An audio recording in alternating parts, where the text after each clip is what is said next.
Tashidele, everybody. Welcome. This is the last week in our class. So the last chapter we're looking at today, and we'll be concluding then this class on Introduction to Tibetan Buddhism, to Dzogchen, Part 2. And then we'll move on to the next class after that. But the question that's raised in this particular chapter is Dzogchen an authentic Buddhist teaching? Now, there's been a number of references to that previously in the book, so he kind of brings that together in this particular chapter and looks at two parts of that question, or 2 points of view in terms of that question. The first one has to do with the source texts. Are they genuine? And then the second part has to do with the validity of the doctrines themselves. Are they legitimate Buddhist doctrines? So those are the 2 questions that he's attempting to answer in this particular chapter. He points out, for example, that there are no Indian originals in Sanskrit for the Kumbye Gyalpo that we looked at, the text. And there are fabrications, or what are accused to be fabrications, written by Tibetan scholars. And so it raises questions. Are these authentic? Did Tibetans write them? Did they come from India? You know, where did all this Dzogchen stuff begin? And he points out that we don't have any sources of these texts in Buddhist tantras of Indian origin. So that kind of lends some credibility to the critics of this. And it's easy then to say, well, we don't find any, so it must be of Tibetan origin. But he says that the Nyingma scholars then felt compelled to respond to these challenges, and so they did. And he gives a list of a number of these. For example, Rongzam Pandita in the 11th century. In the 14th century, Longchenpa himself responded to these things. Drikung Palden in the 17th century, and he compares Dzogchen to Mahamudra and quotes in support of his contention the Mahamudra Upadesha of Tilopa and the Dohas of Virupa. And so there are sources out there that show some really strong parallels to this, even though they don't actually use the word Dzogchen or the phrase Dzogchen to describe them. And he also cites historian Powell Tsuklak probably, and Dujam Rinpoche and Namkhai Norbu Rinpoche, so a number of other people who have addressed these issues. Now, he does say that it is true that the term Dzogchen, or Dzogchen is an abbreviation of that, the Great Perfection, is not found in the Sanskrit Tibetan Dictionary of Buddhist Technical Terms that was compiled to help translation so that they would have consistency when they were translating the Sanskrit terms into Tibetan, that they could do that. So they had created this dictionary of those terms, and Dzogchen or Dzogchen is not in that dictionary. And it was written sometime around 800, 815. And it is true also that the supposed Sanskrit titles provided at the beginning of Tibetan translations of Dzogchen Tantras, Mahasanti and Santimaha, does not appear to be proper Sanskrit. But then he cites Namkhai Norbu Rinpoche, who has suggested that the majority of the Dzogchen Tantras were translated not from Sanskrit directly, but from an Udayana language, and the form Mahasanti is not incorrect Sanskrit, but represents this Udayana dialect. So it's another possibility. We don't have any hard evidence, but we do have at least some things that cause us pause to just say, yeah, it's black and white one way or the other. So it is also known that the oldest verse portions of many Sanskrit Mahayana sutras were originally composed in Prakrit dialects, and later the Dakarnava Tantra was partially written in Apabhramsha, a Middle Eastern dialect, Indian dialect. Ramzan Pandita in the 11th century asserts that Mahasandhi is proper Sanskrit form and that it means the great union. Union here is alluded to be like that of the generation and perfection processes, and therefore represents a state that transcends them both. And moreover, the term Dzogchen is found in an early text attributed to Padmasambhava himself. And here it occurs in relation to the generation stage and perfection stage processes as well as Dzogchen. And Dzogchen is not mentioned as a distinct term, but its presence is inferred. It is also in the commentary to this text by Ramzan Pandita. So we have some other sources that again raise questions about the black and white issue. And so the phrase is found in many other texts in the content of Mahayoga Tantra, where it designates the culminating stage of the process. So Mahayoga basically focuses on the generation stage practices, but if you recall in generation stage practices that oftentimes it's divided into three parts. There's the actual generation of the deity, and then there's the mantra, and then there's the dissolution into emptiness. And so that third part fits into this context. And so Buddha Guya in the 18th century in Dzogchen is explained by, it says Dzogchen is explained by being divided into the three levels or phases of samadhi, which is what I was just referring to there. And so the great perfection, because from that point one does not need to make any effort to obtain all the qualities of a Buddha, the reason it's called great perfection. You're already there. And of course we know from the Dzogchen texts now that their philosophical position is that we are already Buddhas. We are already there. We just have to peel away all the obscurations that are in the way of that. But scholars claim that this term is never found in the newer translations of the Tantras. And in the newer translations of the Anutantras, the culminating stage, Dzogchen is generally called Mahamudra.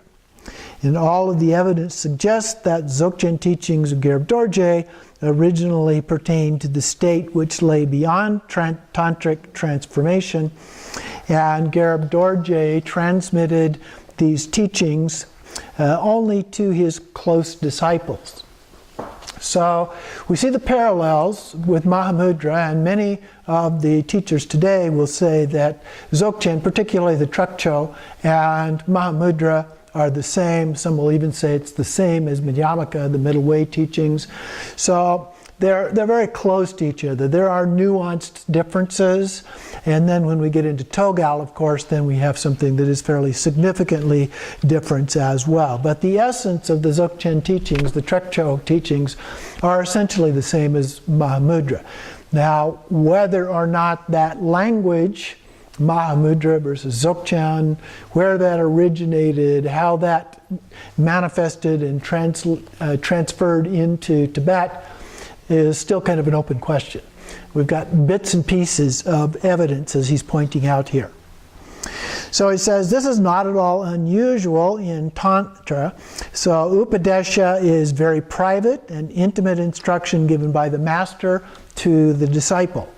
And typically one-on-one. It's not very often taught in groups, or even if it is, it's very small groups, at least until fairly recently. And then they offer advice on practice drawn from his or her, that the his or her here is the teacher, the master, their own experience. Other teachings related to Dzogchen were transmitted in identical manner. For example, the 6 yogas of Naropa were taught in the same manner to his disciple, that's Naropa, to his disciple Marpa, the Tibetan disciple. So as we have seen, Padmasambhava largely taught Dzogchen in the context of Mahayoga, We talked about that a little bit earlier. The evidence is that he primarily taught a Mahayoga type of practice. And so this is the culmination of the process, but this doesn't preclude the possibility, at least, that Dzogchen precepts were also existed autonomously. Okay? Just because we haven't found that hard evidence doesn't mean they weren't there. But it's a little bit like going back to the Pali Canon, for example. We don't have any original Pali Canon either. We only have fairly recent versions of the Pali Canon. And so to say, well, this is what the Buddha taught because it's the Pali Canon, maybe it is, maybe it isn't, because we don't have originals on those either. So lacking hard evidence doesn't necessarily mean that it didn't exist. So coming originally from Garib Dorje and then being transmitted orally or in the form of perhaps some short texts, most of this is pretty concise, pithy kinds of instructions, does not mean that Dzogchen at the time of Padmasambhava was considered to be a separate vehicle to enlightenment, as it certainly was later in the Nyingma tradition. So it may have been more integrated in terms of its understanding, the way Mahamudra is considered to be fairly integrated. And in the context of Mahayoga, that completion stage within Mahayoga, the dissolution into emptiness, is also integrated into the practice. And so the Dzogchen approach may have just been the integration of that into the practice. And then he goes on a little bit and he talks a little bit about the Buddhist canon in Tibet. He talks about the Tangyur, and then later on about the Kangyur. The Tangyur are the translation of what are considered to be the words of the Buddha, and the Kangyur are considered to be the translation of the commentaries on those. And so there's a text that is attributed to Padmasambhava. It's the only text by Padmasambhava that is a comma. Remember we talked about comma and terma. Comma form where it was passed down person to person. So this is the only text attributed to Padmasambhava that is in that particular tradition, the comma tradition. All other ones are in that terma tradition. And so even such harsh or uncommon or uncompromising critics of Dzogchen as the Drikung Paldzan hold this text is authentic and belongs in there in the early spreading of the Buddhist teachings. So even the worst critics are saying, yeah, that's a valid text, and that valid text actually has some comments in there that look a lot like Dzogchen at least. The title of the text, and he goes into some detail about that, the Rosary of Views, and he gives an outline of the content of this, and it goes through several different views. This is basically an early form of the 9 vehicles, which we have looked at before. And so the first 2 vehicles are related to the path of individual liberation, or Theravada, so forth, Hinayana. And then the one for the path of altruism, or Mahayana. And then we get into the views related to the Tantra. And Tantra is divided into outer and inner. And so in here he lists these. Now here, the order in which these are listed and some of the structure around this is a little bit different than the way that we typically look at it today. The Nyingma revised this a little bit later after this text. So in here, it talks about these different paths to liberation. And in the Vajrayana section here, it lists the Kriya, Upa, and Yoga Tantras. Those are the outer Tantras. And then underneath Yoga Tantra here, you notice it has outer Tantras and then inner Tantras. And then under the inner Tantras, it goes through the generation, perfection, and great perfection stages. And so Adi Yoga here is great perfection. And so the organization of it is a little bit different. We would move this inner tantras up above those first 3 tantras, and then we would separate the inner tantras from outside of the yoga tantra category. That's the new 9-vehicle order of the way those things are done. And so this text proposes various approaches to enlightenment, those 9 vehicles that I mentioned. And then later the Nyingma took each of those and treated them as a more autonomous practice and independent means to enlightenment. Each of them were considered to be valid paths to enlightenment. And they also, though, were considered each to be successive to the others. So they also build upon each other and become more comprehensive than the previous one. So each vehicle then possesses its own view, meditation, and conduct as a part of that. And so in the Nyingma tradition, the Dzogchen is regarded as the highest and ultimate vehicle to enlightenment, which is an assertion that some of the new schools have issues with because Dzogchen is not part of their tradition for the most part. But there are people in those traditions that practice Dzogchen. There are people in the Sakya tradition that practice it. In the Gelugpa tradition, even the Dalai Lama has been taught and given teachings on Dzogchen, and does practices of Dzogchen. And of course Kagyu, there are many masters in the Kagyu tradition that also do that. One of my root teachers, Garchen Rinpoche, his root Lama is a Nyingma master, and he learned Dzogchen from him, and he teaches Dzogchen teachings. And so we have these overlaps, particularly when we get into the last 2-3 centuries, when we got into the Rimé tradition of people beginning to respect the various lineages, not melding them together into one single lineage by any means, but respecting the different lineages and the teachings of the different lineages. That has become much more of a common practice for people to cross over and learn, and in some cases even teach Dzogchen teachings. And in some cases they've even become a fixed part of those lineages in certain parts of those. So anyway, this text suggests that we were talking about, it suggests that at the time of Padmasambhava, 8th century, Dzogchen still rested in the Mahayoga tradition and wasn't yet regarded as an autonomous, separate, and independent yana, as was the case later. However, Nubjen Sangye Yeshe, we talked about before, clearly differentiates between Mahayoga and Dzogchen. Okay? Now, according to at least some traditions, Nubjen Rinpoche was actually one of the 25 disciples of Padmasambhava. Some sources say he lived a little bit later than that, so we don't know for sure. But traditionally, within the Nyingma lineage anyway, he's considered to be one of those 25 disciples.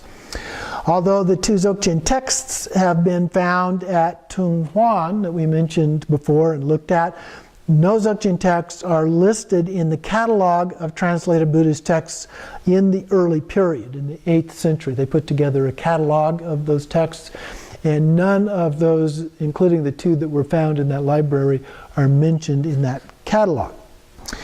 There was another catalog that was compiled by King Sanalek, lived between 800 and 815, or ruled, I think, between around 800 to 815. And so it was probably compiled after the Samye debate, or at least the alleged Samye debate. The overwhelming number of texts in this catalog, though, belong to the sutra system, as we have seen in other sources of evidence of this time. A certain number of tantric texts are also listed, but these are all belong to the lower tantras, or what we call the outer tantras. At Tung Huan, there are tantric texts that are not listed in the catalog that were also found, and generally written in a rough handwriting, which suggests that they were private copies, that somebody just hand wrote down as opposed to some official formal version of these texts, which were done in a different type of script. So most of these belong to the Mahayoga again. There's a catalog in the Stein collection which has whole texts or parts of texts as being recovered from the Tung Huang that include Yoga Tantras, and those were also found, there were also found tantric texts belonging to the Mahayoga cycle, including the Guhya Samaja Tantra, which is one of the more famous of all of the tantras, and fragments of texts that paralleled that tantra. A Purba manuscript, which would be a Vajrakalaya or similar type text. Many liturgical texts focused on the peaceful and wrathful deities, usually associated with various Bardo teachings. And a sadhana for Mahashri Haruka, one of the main tantric deities. The Purba text here speaks directly of Padmasambhava. Thus it appears that these Mahayoga Tantras largely circulated underground and unofficially among tantric practitioners and survived the collapse of the central monarchy. So it is closely linked to the Nyingmas, who, as you recall, when that monarchy collapsed, basically went underground. It was the householder tradition that sustained all of that for the 100 to 200 years before the second dissemination into Tibet. And so they were able, as we talked last time, they were able to translate and get other things that were not sanctioned by the government. But it also means that they weren't documented by the government in these various collections and so forth. So that's the point that is being made here. And so in the 8th and 9th century, during the reigns of Trisong Detsen, his son Sanalek, and grandson Ropachan, what the Tibetan government promoted was not the Buddhism of Tantras and Dzogchen, but the Buddhism of the Sutra system as embodied in the social institution of the monks and monasteries. Based on the current monastic practice of India, with its large monastic universities like Nalanda, Vikramashila, and Odantapuri, these were the three major universities. The best known, of course, is Nalanda. And the Samye Monastery itself was laid out according to the ground plan of Odantapuri University. So you can see connections that were laid out there, but they were based primarily in the sutra system. The study of sutras and the shastras was predominant, and in particular the Yogacara Madhyamaka philosophy of Shantarakshita, which of course we've talked about before, and the connection of that with Dzogchen. And then when in the 11th century the works of Chandrakirti came to be translated into Tibetan, then the Prasangika, Chandrakirti is the source of the Prasangika philosophy, that then became the philosophical basis of the newer schools of Tibetan Buddhism.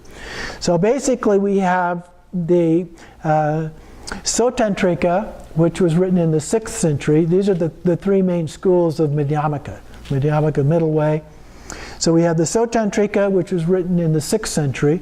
We have the Prasangika, which was written in the 7th century, but doesn't come to Tibet until the 11th century. And we have the Yogacharya, which was written in the 8th century and comes to Tibet late in the 8th century. Okay? But because the Prasangika came to Tibet later, that became accepted as being a later evolution of Madhyamaka thought, and tended to take over, particularly under the oversight of the government by the Gelugpa order, which adopted that particular approach. Now in the text here, John Reynolds, our author, talks about Prasangika being adopted by all of the schools, including the Nyingma. A lot of the sources that I've been reading lately disagree with that.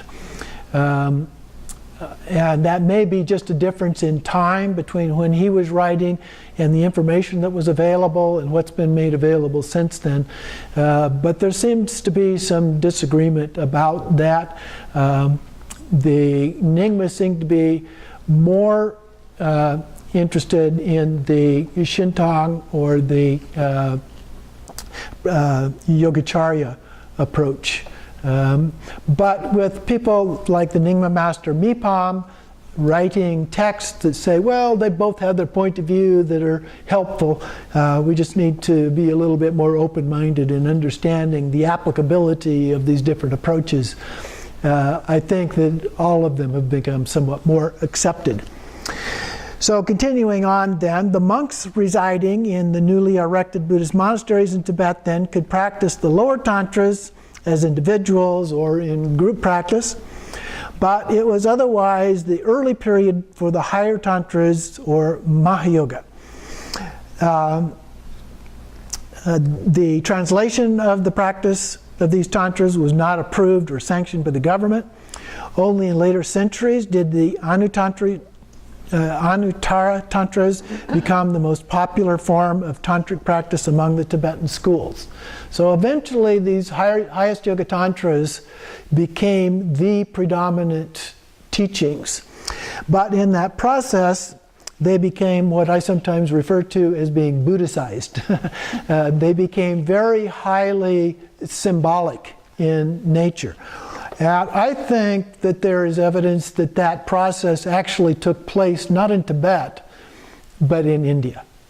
Between the 8th century and about the 11th century, when those began trickling back up into Tibet, during that period, there's evidence from the ones that are available that that process happened over those 200 years. A symbolic process. Right. It probably continued in Tibet, but in here, in the text here, he says that nonetheless the translations of the Mahayana Tantras had been made without government approval. This was also the case with Dzogchen Tantras. Vairocana was not permitted to teach Dzogchen openly to the king or anyone else, so he met secretly with the king at night in order to bestow upon him the Dzogchen precepts. This should not be expected. Thus, we should not expect to find Mahayana and Dzogchen texts in the official catalogs of the translations at that time. That makes sense. But if you also recall, Vairocana was kicked out of central Tibet, right? And that was connected with this practice of teaching the king these practices at night. And so that was the big thing that came to a broil. And then they convinced the king that he needed to expel Vairocana. After a while, they brought him back, of course, and he stayed and did many, many teachings there. In India, the highest tantras were not something openly practiced by monks in monasteries because their practice involved breaking or at least temporary suspension of certain monastic vows, in particular celibacy and avoidance of intoxicants. And actually, some of the monastic vows do not include the lay vow of avoiding intoxicants, but they do have the celibacy issue.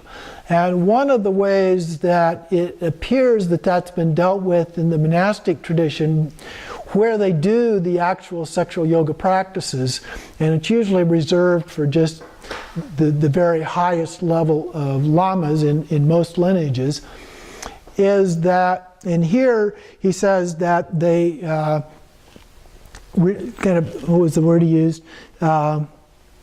Temporary suspension. It looks to me like rather than calling it a temporary suspension, it was more of a shift in understanding of what it meant to be celibate. Because in the Tantra, the idea is, in most cases, you do not have an orgasm. And so instead of saying that you can't join in physical union and meditate in physical union, it's a case that you can't have the orgasm while you're together in physical union. And so as long as you don't have the orgasm, that's okay. That's not having sex. So, it was kind of a reinterpretation, I think, of what it meant to be celibate. At any rate, going on, these tantras were practiced among the Mahasiddhas. So it is, if we realize that particularly early on, these originated with the Mahasiddhas and other practitioners, the yogis and the yoginis and so forth, that were wandering around. So these Mahasiddhas and yogins who lived as recluses in the wilderness among common people as villages. So these were householders or individual yogis and yoginis and so forth doing practice on their own. And from diverse social backgrounds, everything from aristocracy, sort of like the Buddha himself, who left as basically an aristocrat and then went out into the woods and practiced, to various outcasts in the society. This is a very rigid caste system, if you recall. These Mahasiddhas often supported themselves by means of crafts and other humble occupations, just enough to kind of get by on. And the Mahasiddhas were not bound by the strict ordinances of the monks. And so they didn't have vows that they had taken of celibacy and so forth. So it was among these Mahasiddhas that the Anuttara Tantras arose in the first place, and through their visions and revelations. And so it was later then that this began to become adopted into the Buddhist as well as the Hindu tradition. This happened in both of the traditions at about the same time. And so individuals such as Saraha and his Buddha Kapala Tantra, or the Buddha Kapala Tantra, Gerb Dorje, and the Dzogchen Tantras and so forth, these are some of these very early texts. But then they began to, as they became really popular in India. And as a result, they started to encroach into the monastic tradition. And even into the Hindu texts, we begin to see evidence of them in the Hindu texts as well. And so as these became integrated, particularly in the Buddhist tradition, they put a little spin on them, the Buddhicizing, as I call it, to make it a more symbolic form of practice rather than a more literal form of practice. And for the most part, even today, that is the way that it is done.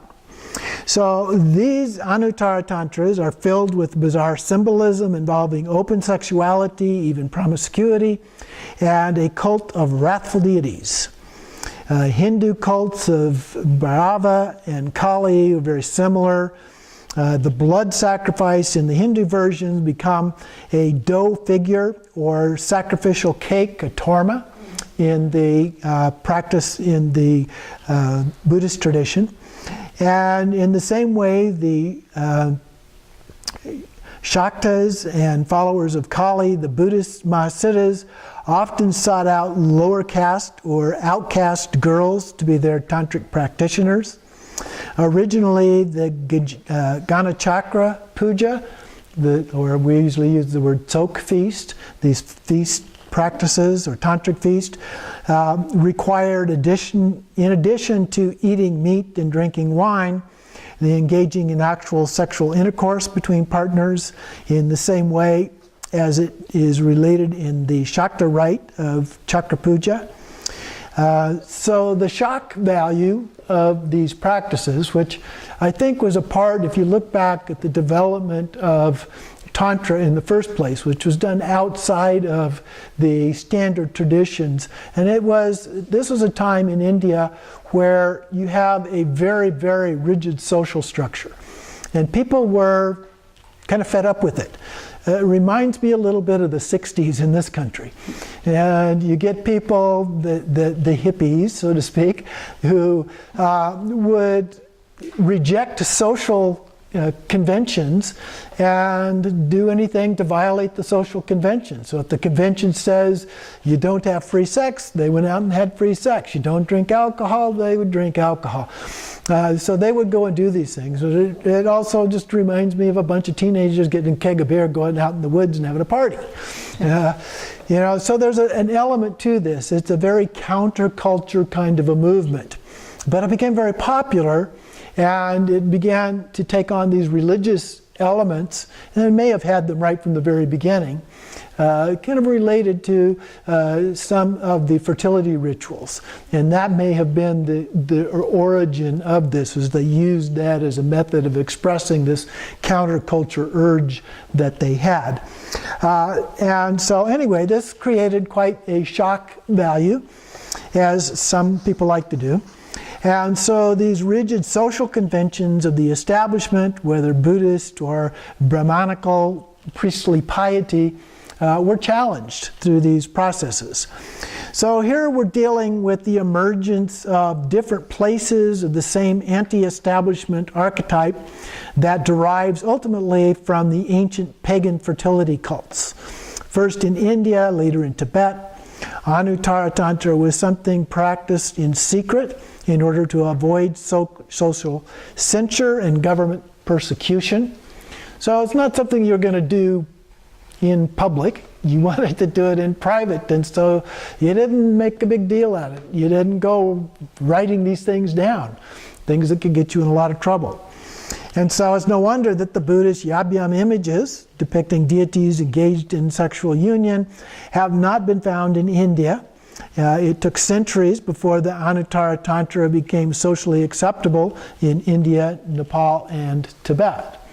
So these things existed for quite a long time before they received public acknowledgement and began to become incorporated into the culture. So it's no wonder that in the early days in Tibet, the texts of Mahayoga Tantra did not have wide currency.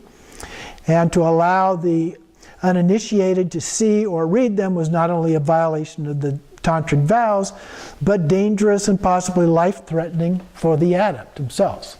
Okay? So you had to be kind of careful. So Anuttara Tantra does not represent some sort of degradation of higher Buddhism. If you held by an older generation of Western scholars, its philosophy is completely consonant with Madhyamaka teaching, but the uninitiated, perceiving only the surface, would easily misunderstand the symbolism.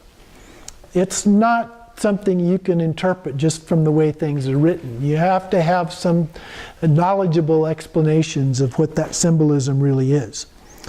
The 11th century reformers in Tibet accused the Nyingmas of fornicating in the temple, but Anuttara Tantra is highly sophisticated yoga practice with two partners, male and female, and these methods are part of the Dzogchen, or perfection process, the Anuttara Tantra, and sex is a sacred matter. So sex is one of the most potent sources of energy known to humanity, and Tantra deals with the energy and its transformation. So that's what this is about, is transforming. A lot of the texts and commentaries on the text will say it's not about having sex, it's about using sex to transcend the desire for sex. Okay? So that's another way to look at this. But the puritanical reformers in Tibet were shocked and appalled by these tantras. And so by the end of the 10th century, the teachings and practices of Mahayoga Tantra had been fairly widespread. With Guyagarbha Tantra, union refers to the tantric sexual practices with the consort partner without incurring any negative karma for the partner. It's subject matter of the chapter 11 of Guyagarbha Tantra, the principal Mahayoga scripture. Such practices belonged to the Tantra system and had no connection with Dzogchen. So there's a difference between Dzogchen and that. So nevertheless, there was an edict promulgated by the king that condemned Dzogchen, saying that which is called by the name Dzogchen spread in Tibet is a wrong teaching. And this edict criticized Dzogchen not as a heretical doctrine, that was to come later, but only as an illicit practice, even though Dzogchen doesn't really involve sexual yoga. It doesn't eliminate sexual yoga, but there are not specific practices in Dzogchen related to sexual yoga. So then in the 11th century, the Anuttara Tantra became the most popular religious practice in Tibet. So we're talking completion stage practices here. As it was already in contemporary India. So that's what I was talking about, that these practices in India had already developed and been brought into the Buddhist tradition. So Anuttara Tantra was then taken into the newly established monasteries.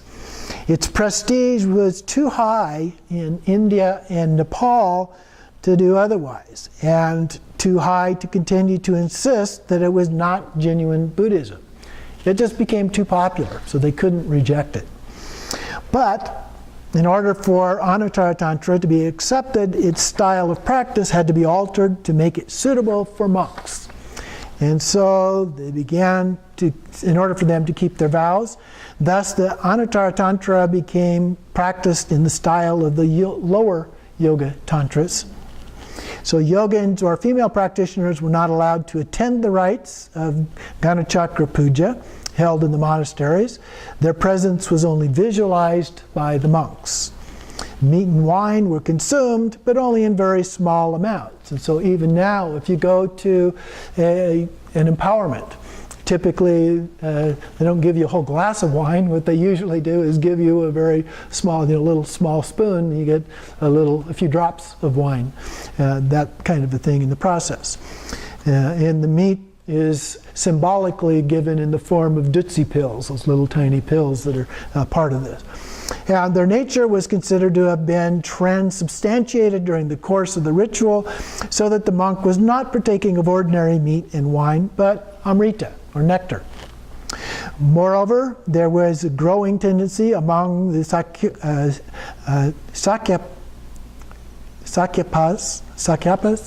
I'm not sure how they pronounce it with the pa on the end, the Sakyas, and the Gelugpas, to explicate and comment upon the Tantras in accordance with the definitions and categories of thought proper to the sutra system. So they reworded things and changed that around a little bit. This process ultimately made the Tara Tantras respectable. All of the racy and bloody imagery remained, but it became interpreted symbolically and figuratively. What were originally nocturnal orgiastic rites under the moon and riverside cremation grounds became a sedate high church congregational practice for celibate monks. And this has largely been the case to the present day. So, I rest my case. That's what they did. And so then he continues on a little bit with some other evidence to support. He's kind of gone astray a little bit on his original intent here of the validity of these documents. So now he returns to that in his discussion. So now he's talking about in the 1600s, Prince Ziwa believed that Dzogchen resembled the Vedanta doctrine of the Hindus, and thus, at least by the 11th century, Dzogchen became criticized in terms of genuineness of the source text and the validity of the doctrine as orthodox Buddhist teaching. And the official polemic against the Mahayoga Tantra and the Dzogchen culminated in inviting the Indian master and scholar Atisha in 1042. So Atisha came, and the story that I am familiar with is slightly different than what he recites in here. He says it was hoped that he would combat these Nyingma practitioners and reestablish a purified form of Dharma. Now, what I'm familiar with is the version that said that Atisha would not teach the secret and the wisdom empowerments to his monks and forbid them to do those practices. Okay? Here it's slightly different. He passes it on to his main disciple. And so he says his chief Tibetan disciple, Drumtan, established the Kadampa, which is true. This was the first school. And the Kadampas were the first distinct sect of Tibetan Buddhism. And so opposed to was Drumtan to the Nyingma practices that he did not permit his master to teach the Tara Tantras in Tibet. Now, that seems highly unlikely that the disciple would not allow the master to teach these. So I lend a little more credibility to the version that I was taught, which was the other way around, that it was a teacher who didn't want to teach those things. But it appears that there was at least a common agreement among the two of them that these teachings were inappropriate. So anyway, the Kadampa tradition later becomes the Gelugpa tradition. It was reestablished by Je Tsongkhapa, who felt that at that particular time the Kadampa tradition had become a little bit too loose and going a little bit too far with these Tantra practices. And so Tsongkhapa was one that was in pretty close agreement with the Tisha about these issues. Not on a strict basis, because Tsongkhapa said that if you want to achieve enlightenment in one lifetime, in this lifetime, you do have to actually do the sexual practices, although he himself is said not to have done that and accepted achieving enlightenment upon his death. So, but he was fairly rigid about including that. At any rate, getting back to our story here, with this Buddhist revival of the 11th century, both the Nyingmas and the Bumpos became to be regarded as unorthodox by the newer schools. And now, to some degree, I think that's true. The other thing is that the Kagyu tradition actually at this time helped reestablish the monastic tradition in the Nyingma lineage. And so I think that the statement here is a little bit over the line in terms of the comment that he made. They were not necessarily by all of the newer schools considered to be unorthodox, but at least the Gelugpas considered them to be unorthodox. The Kadampas considered them to be unorthodox. In the 12th century, the Sakyas, Sakya master Jetsun Drak Gyaltsen compiled the Kagyur, and the Sakya sect was recognized then by the Mongol Emperor Kublai Khan as the ruler of Tibet. So the Sakyas pretty much became the ruling class in Tibet for quite a while. Then in the late 13th century, they collected many translated texts from various regions of Tibet and compiled a catalog for the Kangyur. And so the words of the Buddha in the sutras and tantras, and the Tangyur, the treatises written by various Indian masters in the Buddhist tradition. So those then became the Buddhist canon. There are actually different versions of these. So for example, the Nyingma have their own version of these. Each of the major lineages in Tibet have their own version of these canons, what they accept and don't accept in them. So Bhutan Rinpoche, who lived in 1290 to 1364, became the editor of the Tibetan Buddhist canon of the Kangyur and Tangyur in its final form. But like I said, there are multiple final forms, so this was just one of those. And he excluded most of the old tantras as not being the authentic words of the Buddha. And according to the author's two masters here, the Sanskrit originals do exist in the Samye monastery, whereas the original of the Vajrakalaya Tantra was discovered in Nepal. Therefore, these texts are probably authentic tantras. However, being not only apparently ignorant, but also actually so, this is him talking about himself, I have come to have doubts about them as Dharma. And so this is Bhutan talking here. For this reason, he had doubts about them as Dharma, and he preferred to remain neutral and cause no harm, so he excluded them from the canon, as if somehow that didn't cause harm. So anyway, however, Bhutan felt compelled to place the Kumbhed Gyalpo, one of the texts that we've been looking at, in the Kagyur as a canonical text. It is found both in the Dorje version and the Peking edition. So Nyingma scholars felt the need to make their own collection of texts rejected by Bhutan, and so they put together a collection of 30 texts. Ratna Lingpa in the 1400s continued that task of locating, collecting texts, the old tantras. Later, a much enlarged version was compiled, and a new edition was published in 1686. In the next century, Jigme Lingpa worked on compiling a new edition with 25 additional new volumes. And then, based on his work, the Durje edition was printed. And then in Bhutan, in the 16th century, so going backwards a little bit here, there was a collection, and in the 17th century, Tsamdrak Monastery compiled an edition with 46 volumes.